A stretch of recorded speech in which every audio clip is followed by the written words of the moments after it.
Ek het hier groot geworden Nies en alles moet letterlijk van George af. Moet je letterlijk gaan halen daar of het moet aangekarwei worden. Daar was niks wat je net in die ronde kan krijgen. Alles moet letterlijk. Je is op een eilandje en je is verbonden met George met die één pad. Dat één teerpad wat George toe gaan. En dat betekent ook, daar hangt ook nog af. Weet jij Een geleentheid om daar te komen. om daar uit te komen.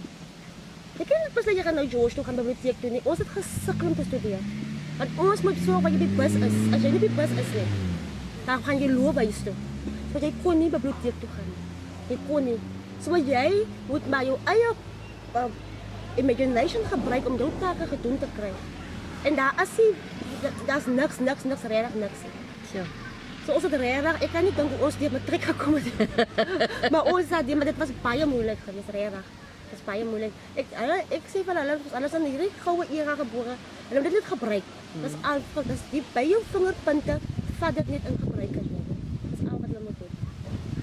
Denise, waarvoor gebruik jou besigheid internet? Ek gebruik dit meestal vir my bankwerk en om pryse te check. By orders gaan deur.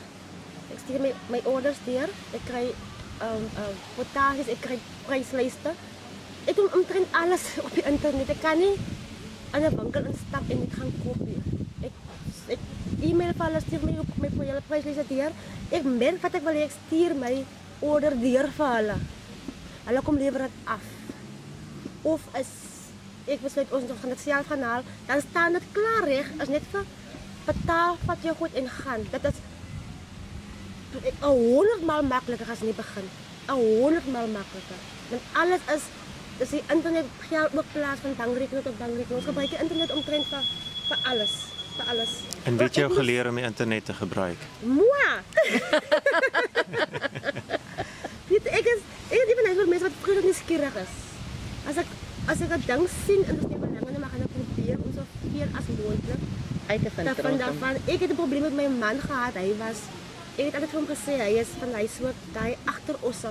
Hy weier om nuwe goed te aanvaar en nuwe goed te embrace en ek as van nuwe goed. Ek het die hele winkel ons het dit op 'n ou manier gedoen. En toe besluit ek, maar ons moet die winkel ons rekenariseer. Dat maak jou werk net soveel makliker as wat jy elke week gaan tel. O ja, ja, Jy druk 'n knop en jy sien daar's 5 bottels olie op hy rak. Daar moet 6 wees. Nou gaan ek soek aan die een bottel wat missing is. Nou moet ek hom gaan soek. As jy al goed moet tel, was hy wou nooit doen. Ek moes dit alles self doen. Die telle wat met die computer praat in die kantoor, die back office. Ek moes alles goed maar self doen. Toe vind jy nie met sy werk is baie makliker as jy dit so doen. Maar internet banking, daai tipe goede, ek moes dit self leer, ek moes uitvind hoe dit werk en ek lê aan my bed en ek betaal 'n rekening maar. Ja, maar veral vir julle wat so ver is van byvoorbeeld George af. As jy nou elke keer moes inry om jou bestelling te gaan plaas en dit vat hoe lank voor hulle die bestelling klaar het. So dis 'n baie tydbesparende ding vir jou. Dis hoe jy begin gewerk het en ek kan nie glo dis dit is 'n breeze nou man. Aan die begin as jy om 'n winkel te ran was dit was so tydsintensief. Jy was nooit regtig binne in die winkel self nie. Maar jy moet al daai tyd gebruik om jy moet van bank tot bank gaan. Jy moet van winkel tot winkel gaan. Nou as jy voor jou rekenaar, jy doen al jou goed binne 'n uur klaar. En dan jy los, dan kan jy ander goed doen. Dis wat internet gedoen het.